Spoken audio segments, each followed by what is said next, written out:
Coucou, bienvenue sur notre page Lecture paisible. N'oubliez pas de vous abonner massivement ainsi que de liker la vidéo afin qu'elle puisse atteindre un plus grand nombre de personnes.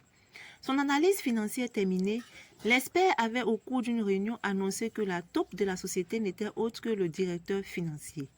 Toute la clique des commerciaux avec l'appui du chef du personnel complétait la bande, sans écarter l'éventualité d'une quelconque complicité avec l'un des précédents auditeurs ou commissaires aux comptes. Maintenant que tout était rentré dans l'ordre, elle pensait donner suite à la proposition de sa mère et aller passer avec son fils des vacances bien méritées à Abidjan. Steven et Michael observaient les documents qu'Oxane était venu leur remettre lorsque la voix de la secrétaire qui avait repris son service résonna dans l'interphone. « Monsieur Masters, Monsieur Lucas demande à vous voir. Faites-le entrer, s'il vous plaît, merci. » Le détective privé poussa la double porte et pénétra d'un pas décidé dans le bureau. « Salut, fit Michael en se levant. »« L'affaire est grave, répondit Lucas en prenant place dans le salon d'accueil. Que se passe-t-il? S'enquit les deux frères en les rejoignant. Vous m'avez demandé de garder un œil sur Oxane, n'est-ce pas? Eh bien, il y a un fou dangereux qui la menace au téléphone. J'en ai su, fit encore Steven et Michael. Oui, pour l'instant, il se contente de l'agresser au téléphone. Mais je sens qu'il est prêt à commettre un acte grave. Savez-vous de qui il peut s'agir? C'est Philippe, notre directeur financier, qui est derrière tout ça. Il a détourné les fonds de la société à son profit. Oxane a tout simplement découvert et elle détient des preuves tangibles. Je crains le pire, s'écria Lucas horrifié. Ce type n'a pas l'air normal. Semblant sortir d'une brume, Steven rugit. Dis que je me suis fait rouler même par Carol et Joyce. J'hallucine. Il faut protéger Oxane et ton fils, proposa Lucas. Je vais faire le guet devant chez elle ce soir. On ne sait jamais. Nous venons avec toi, fit Michael. À 3, nous serons plus forts. Ce jour-là, Oxane ne s'attarda pas au bureau. À 5h30 sonnantes, elle rentrait chez elle. Et en se garant sur le grand parking de la tour Satima, une Volkswagen grise stationnée attira tout de suite son attention. Cette voiture ne lui était pas inconnue. Elle l'avait déjà aperçue quelque part. Une peur indicible lui noua la gorge. Avec un tremblement irrépressible, elle entra prudemment dans le hall en laissant la porte tournante refermée sur elle-même. Elle ouvrit celle de son appartement et se dirigea tout droit dans le salon. Pourquoi n'entendait-on aucun bruit? Où donc se cachaient Leslie et son fils? En allumant le plafonnier, la jeune femme se pétrifia. Son cœur s'arrêta de battre. Un véritable saccage s'était produit dans sa maison. Tout était sans dessus-dessous. Des débris de verre traînaient par terre et les lampes veilleuses reflétaient une lumière morose. Oxane, le cœur battant de frayeur, titubait presque. Surtout ne pas s'évanouir, pria-t-elle. D'une démarche incertaine, elle fit le tour de l'appartement et constata avec regret que les cambrioleurs n'avaient épargné aucune pièce. Steve, où était-il? Elle cria son nom à en perdre le souffle, mais personne ne lui répondit. Elle se précipita sur le téléphone, mais constata avec horreur qu'il n'avait pas de tonalité. Elle tapota toutes les touches de l'appareil Sharp qui ne lui avait jamais occasionné de panne. Elle retourna l'objet dans tous les sens, cherchant la faille mais ne vit rien. C'est alors qu'un bout de fil pendant attira son attention. Le fil de branchement était coupé, les scélérats. Il ne lui avait laissé aucune issue possible. Une colère froide lui enserra la gorge avant de se transformer en désespoir. La jeune femme se laissa glisser à terre. Pourquoi? Pourquoi? Ne cessa-t-elle de répéter comme une litanie, le visage hagard. Parce que tu as triché, et ce n'est pas une bonne chose de tromper la crédulité des gens, lui répondit une voix féminine. Relevant brusquement la tête, elle vit Carol et Joyce qui la regardaient d'un air mauvais. Bien sûr, c'était la voiture qu'elle avait reconnue tout à l'heure. Tu as voulu jouer à la plus maligne, hein? Reprit Carol en lui relevant le menton. Que comptais-tu faire? Nous dénoncer? Eh bien, avant de t'offrir ce plaisir, tu vas devoir souffrir un peu. J'ai eu raison de me méfier de toi dès le premier jour. Oxane la regardait d'un air vide, indifférente à tout ce qui se passait autour d'elle. Son seul souci était de retrouver son fils. Pauvre idiote, que croyais-tu? Reprit Carole. Ce n'est pas parce que tu t'es arrangé pour faire un enfant bâtard au patron que tu vas nous emmerder. Qu'avez-vous fait de mon fils? Réagit enfin Oxane. Ne t'en fais pas, susurra Joyce à son oreille. Tu vas bientôt le rejoindre et vous irez en enfer ensemble. Oxane ne se contrôla plus. D'un geste brusque, elle se jeta sur sa rivale en lui tirant les cheveux. « Espèce d'ordure! Si vous avez touché à un cheveu de mon fils, je vous fais pendre. Je n'ai pas peur de vous. » La crosse d'un revolver l'empêcha de poursuivre. Carole venait de lui asséner un coup sur la tête et un filet de sang se mit à couler de son front. « Ne t'avise plus de nous agresser, compris ?» l'avertit cette dernière furieuse. « Allez, debout !» dit-elle ensuite, en la tirant sans ménagement et en la menaçant de son âme. « Gare à toi si tu lances un quelconque appel à l'aide. »« Avance !» lui intima Joyce d'une voix rude. La jeune femme trébucha en se levant, laissant les larmes d'impuissance couler le long de ses joues. Pour quelle raison ne s'était-elle pas confiée à Michael ou à la police? Qu'avait-elle voulu prouver et à qui? Un peu plus loin, Steven ne contenait plus sa rage. « Lucas !» s'écria-t-il en secouant le détective. « Regarde là-bas, tu as vu dans quel état est Oxane? » « Calme-toi, Steven. Agis maintenant pourrait tout gâcher. Nous allons tranquillement les suivre et nous mènerons où se trouve le petit. Appelle la police pour leur indiquer notre itinéraire. » Steven obtempéra et Lucas engagea la filature en restant à bonne distance. Oxane cligna des yeux résignés à accepter la mort. Joyce lui avait bandé les yeux afin qu'elle ne puisse pas voir le paysage et la route qu'elles avaient empruntée. Elle se trouvait dans une pièce obscure, infecte, pleine de rats et de cafards. Son estomac se nouait tellement elle avait faim. Et rien qu'à y penser, elle dut s'adosser au mur pour ne pas se laisser aller au vertige. Soudain, des voix lui parvinrent à travers le mur. Des gens s'entretenaient dans la pièce à côté. Collant son oreille contre le mur, elle prêta attention à ce qui se disait. « Je la veux morte !» La voix désincarnée était celle de Philippe Augusta. « Je l'ai déjà enfermée dans une pièce infecte, » répondit la voix de Carole. « Elle ne tiendra pas longtemps sans eau ni nourriture. Néanmoins, je vais charger Joyce de cette tâche.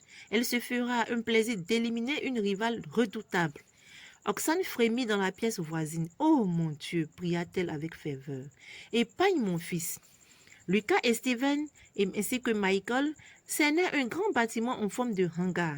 La police qui les avait rejoints leur donnait des indications à l'aide d'un langage de signes. Les gendarmes sortirent soudain de partout, empêchant toute tentative de fuite. Quelques coups de feu éclatèrent avant que les policiers ne viennent à bout des récalcitrants. Oxane, qui s'était évanouie de peur, entendit une voix lointaine l'appeler. « Oxane, allô, ici, la terre, vous m'entendez ?»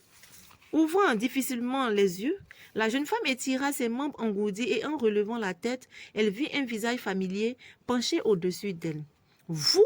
se défendit-elle en se débattant comme une folle. « Lâchez-moi » s'écria-t-elle avant de perdre à nouveau connaissance en se cognant la tête contre le mur. Tout le monde se regardait surpris par la réaction de la jeune femme. « Que lui as-tu fait ?» s'enquit Steven menaçant. « Rappelle-toi, je l'ai filé un moment lorsque tu voulais des informations sur elle. Elle m'a repéré un jour et tout à l'heure, elle m'a tout simplement reconnu. Je crois que je lui fais peur. » Michael, qui tenait le petit Steve, ne put retenir son rire. Dans l'avion qui la ramenait en Côte d'Ivoire, Oxane s'efforçait de tenir le coup. Elle se cala plus confortablement dans son siège, refusant de penser au passé. Mais rien n'y fit. Les jours pénibles qu'elle venait de passer lui revinrent en mémoire. Après l'arrestation des escrocs, elle avait essayé de reprendre une vie normale, mais Steven vint tout chambouler. Sans crier gare, il lui intenta un procès pour lui faire avouer la vérité.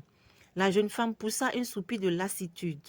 Le père de son fils avait essayé de régler le problème de manière placide, mais elle avait tout nié.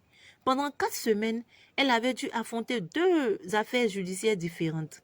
Tout d'abord, une assignation en reconnaissance d'enfant, puisque Steven ne portait pas le nom de son père et une requête pour l'obtention par le père de la garde de ce dernier.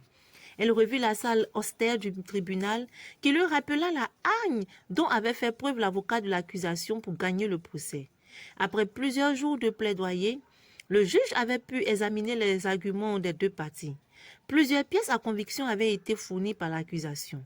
Entre autres, une demande de reconnaissance de paternité dûment signée par Steven Masters et rejetée par la mère, à laquelle était jointe un test d'ADN positif et favorable au père présumé. Steven avait été appelé à la barre pour témoigner de sa volonté à vouloir reconnaître l'enfant devant le juge.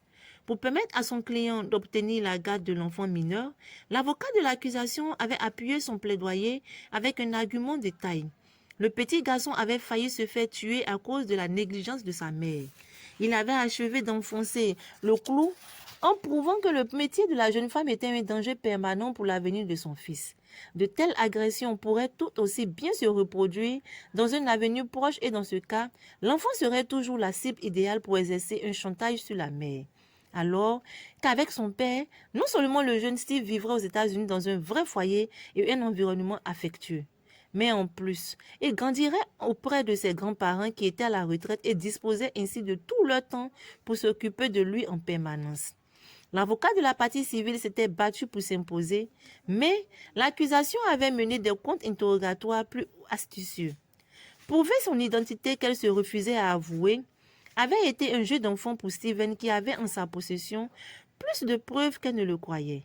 Il avait même présenté à la cour d'écoute l'écoute d'un entretien téléphonique qu'elle avait eu quelques semaines plus tôt avec sa mère. Après cette démonstration de force, Oksane, acculée, n'avait eu d'autre alternative que d'avouer la vérité.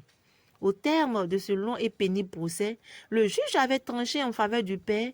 L'homme de la loi avait déclaré que l'enfant n'était pas en sécurité avec une mère qui s'était fait cambrioler quelques semaines auparavant et qui passait le maximum de son temps à son travail, laissant son fils sous la responsabilité d'une nounou.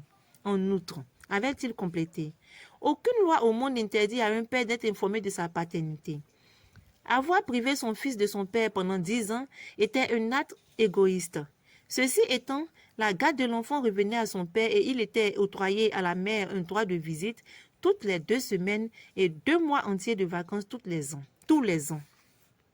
Cela durerait jusqu'à une entente plus fiable de la part des 2 parents qui montreraient ainsi à la cour leur volonté de ne pas utiliser leur enfant comme un objet de chantage. Oksane regrettait amèrement son attitude. Son entêtement lui avait fait perdre son fils. Le cri heureux de Steven après la lecture du verdict résonnait encore dans sa tête. Ce dernier l'avait alors nargué avec un clin d'œil semblant dire à malin, malin et demi, n'est-ce pas? Eh bien, rira bien qui rira le dernier. L'heureux papa et sa famille accompagnés de Steve s'étaient envolés pour New York, laissant une victime qui n'était plus que l'ombre d'elle-même.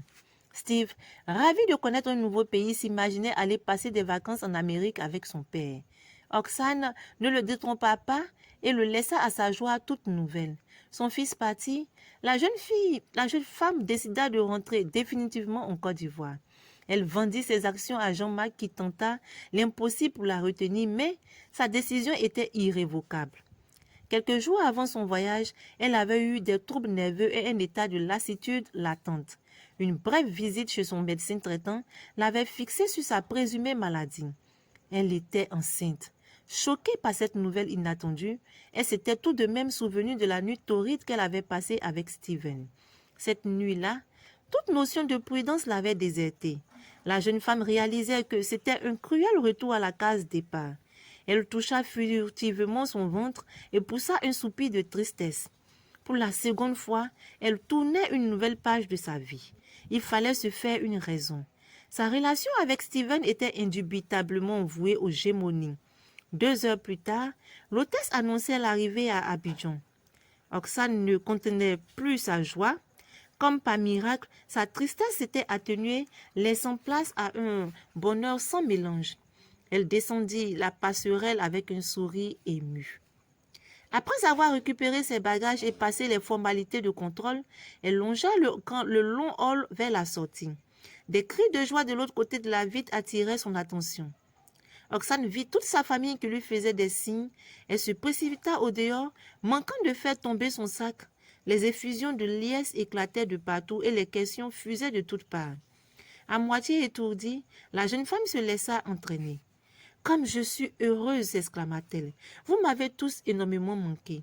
Et à nous donc, lança maman Ida, en lui mouillant le visage de baisers. « Je vous apprends que je suis rentrée pour de bon. »« Pour de bon ?»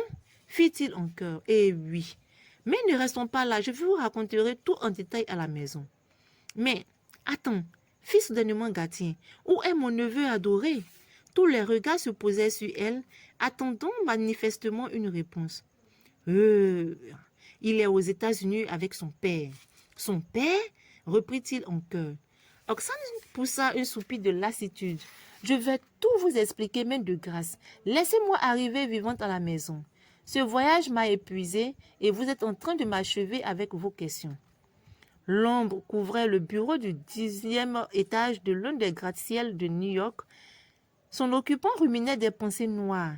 Il avait naïvement cru ne plus connaître la douleur de perdre un être cher. Mais la vie était faite de souffrance et de joie, d'amour et de peine, et on ne peut ni régenter le destin ni contrôler ses sentiments. Il ne commettrait pas la même erreur deux fois, songea-t-il. Avec un sourire de connivence, il composa le numéro de son agence de voyage. Ainsi s'achève notre chapitre 11. Mais dis donc, croyez-vous cela? L'histoire se répète, comme on le dirait, rébellote. Voici Oxane de nouveau enceinte. N'est-ce pas la même Oxane qui était enceinte bien après avoir été larguée devant l'hôtel par Steven? Elle est de nouveau enceinte cette fois-ci. Le dira-t-elle à Steven? Que fera-t-elle? Ou gardera-t-elle encore sa grossesse secrète jusqu'à son accouchement? Bien évidemment, nous le saurons dans le prochain chapitre et je vous dis à très bientôt.